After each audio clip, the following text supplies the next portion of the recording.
Welcome to Recipes for 7 Life. Today we get to talk about dishes that we traditionally go out for, but my friend Mayra is showing us that we can stay in and get a delicious meal, right? Absolutely. What are we making today? We're making a steak with chimichurri and some tostones, which is fried plantains. Okay, so the steak, super simple, right? Super simple. I like to put butter, salt, pepper, and just cook it, medium.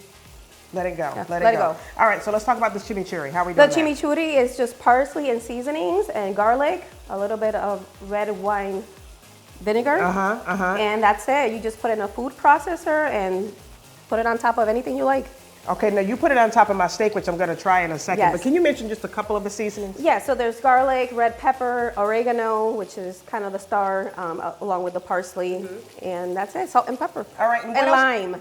Yes, the lime. Don't forget the lime. Don't forget the lime. It definitely gives it that, citrusy. And what else did you make for us that I'm going to try right here? So these are plantains, fried tostones. Yes. So basically, you just fry it up once, you smash it with whatever you have, and then you fry it again.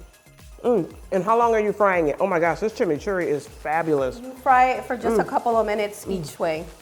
I'm sorry, I'm so busy eating this. This is amazing. Tell us really quick, Mayra, where'd your love for food come from? You call yourself the healthy Rican. Why? My love for nutrition, I actually call myself a nutrition dork. That's how it all started. And for the Puerto Rican food that I know and love. I got it from my mama. Oh, well, this is fabulous. And you said this is stuff that you can actually eat right in Puerto Rico, right? Oh yeah, you go to a restaurant, you can ask for churrasco and tostones, and that's what they give you. And she taught you how to make it right at home.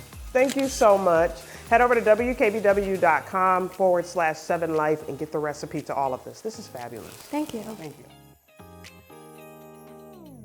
Recipes for 7 Life would like to thank Acme Cabinet Company and Close